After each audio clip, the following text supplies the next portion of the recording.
I really wanted to get at in this session was, I mean, beyond just the cool thing of here are some of the things we can do with the Rākau that are a little bit different to normal dual stuff, is the importance when you're learning sparring of knowing, having a plan when you go into it, and trying to force the person to play to your game a little bit. Obviously, I think it's one of the easiest things to miss if you're trying to work in techniques into sparring or you're just starting off, is that sparring is not just this free-for-all thing where both players are going crazy. It's the idea that both of us are trying to in some way defeat our opponent. And it's going to depend on a lot. So it depends on what techniques feel good for you. It depends on the type of weapon you've got. So a light weapon is going to have to use a different type of motion than a really heavy one.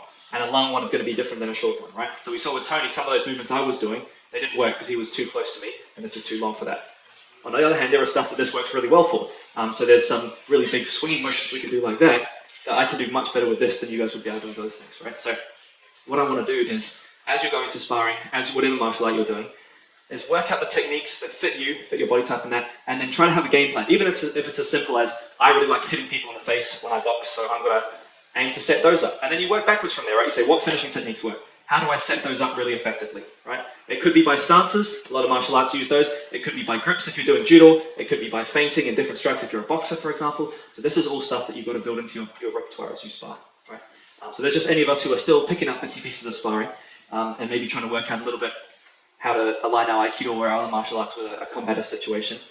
That's the way you can start to do it, is take a couple of really good techniques you know work for you and step it back, work out some setups, work out how you use those setups safely and sort of build a bit of a system around it. We have a bit of time. Anyone got any questions or queries about this stuff? Yeah, go ahead.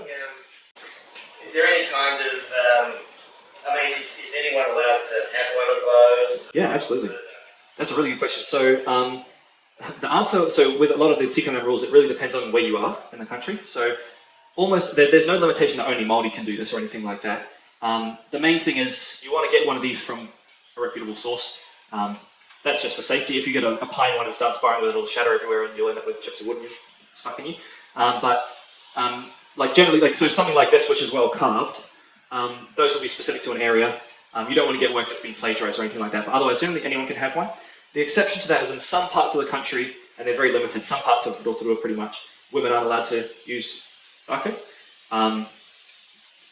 I don't necessarily agree with that tikanga, but if you're down in that area and you're engaging with people who believe in that, then you want to, and you want to practice this stuff, you've kind of got to respect it to the extent that it is. But like anything that you've learned here, you're absolutely fine to go and just use. Like there's no problem with that. If you want to get hold of one of these, go hunt for that too. Just obviously don't get one that's been like, don't get something made out of like a South American wood that's been cut out of the Amazon, or those normal things. Like there are still sketchy people around that sell dodgy stuff like this, but most of the time you'll find just to own one if you want to. Hardwood is generally best, and it's got to be hardwood. So this is Quila. And even from that training, it's got a little couple of dents in the sides of it. The reason it's got to be particularly hard is because these are quite sharp. Not sharp enough to cut, but so ironwood, any type of ironwood's really good. Also really hard to get hold of and hard to work. Ake, huriri, what else can you use? Sometimes Cody they use.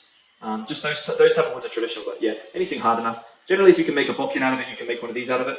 You just might have to make it a bit thicker or a bit blunter on the side so it doesn't split. So is the style used interbred with the country, or is it different? Yeah, good question. So there are different styles, because it's a little bit like a lot of the old school jiu-jitsu, right? It was handed down family to family, so to speak. The granddad teaches the grandkids kind of thing. This style that I've taught you guys is mostly based on the style they do down in Mokoia Island.